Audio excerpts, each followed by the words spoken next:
Ayyuhal akhyar, une petite histoire très brève que moi j'ai vécue il y a à peu près 7 ans ou 8 ans.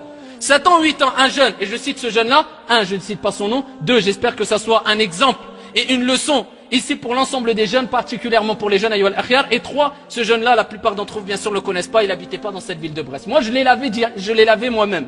J'ai lavé ce jeune ayyuhal ahbab, fawarabbil Ka'ba, par le Seigneur de la Ka'ba. J'étais en train de parler de lui, sur la religion, et je vois son visage maintenant en face de moi, fawarabbil Ka'ba, comme si je l'avais vu encore hier. Je lui parlais de la religion. Je lui dis, viens, avec hikmah, avec maw'izatil hasana. Et j'étais avec un frère. Et on lui parlait, reviens, ya akhil habib, la mosquée, etc., etc. Ad-da'watu ila Allah azza wa jalla, ce qui est obligatoire à tous et à toutes. Reviens à la mosquée. Qu'est-ce qu'il disait, comme tous les jeunes disent? Inch'Allah, j'ai encore le temps. Walakin ya akhi, je suis dans une hal, Allah al-musta'an, je suis avec une fille, et je suis dans le haram, mais je vais revenir, etc. Après, mais reviens, ya akhil habib. Wallah, un jour, si mes souvenirs sont bons, ou maximum 2 jours après, on nous a appelé, il faut venir laver le jeune. C'était qui? Quand tu rentres dans la pièce, tu vois le jeune avec qui tu parlais il y a 2 jours qui te disait, mais je vais. Comme la plupart des jeunes disent maintenant, je vais. Il a oublié le jeune qu'à partir du moment où tu es belle, que tu as atteint la puberté et tu meurs, tu rendras des comptes comme une personne qui a 50 ou 60 ou 80 ans ou 90 ans, ou continue si tu veux, ya Abdallah.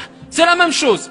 Si tu as le premier signe de la puberté, tu es pubère. Tu es considéré un adulte en islam. À ce moment-là, si tu meurs à 16 ans, tu rendras des comptes comme une personne qui a 60 ans. Et tu rendras des comptes sur toutes tes responsabilités que tu avais, ayyuhal akhyar. Et cette personne-là, il est décédé. Dans quelle situation il est décédé? Et on demande à Allah azza wa jalla dans tous les cas de lui faire miséricorde. Il est mort. Il est mort dans quelle situation? Wallahi al-adim, j'ai été dans les lieux où il est mort. Il avait fait un accident, ayyuhal ahbab. Et il était dans une voiture. Et il revenait, vous savez d'où? Le soir, à côté de lui, une femme étrangère, bien sûr, ce n'est pas son épouse, en train d'écouter la musique. Je me rappelle des cassettes encore qui étaient par terre, ici, mélangées avec le sang. Il écoutait de la musique. Il revenait d'où? Allahul Musta'an. Et il est mort. Et comme a dit Ibn Kathir, celui qui vit dans une situation mourra dans cette situation. Et celui qui meurt dans une situation ressuscitera auprès d'Allah azza wa jalla dans cette situation. Ayyuhal akhyar. Ça c'est un exemple concret, un petit exemple que moi j'ai vécu.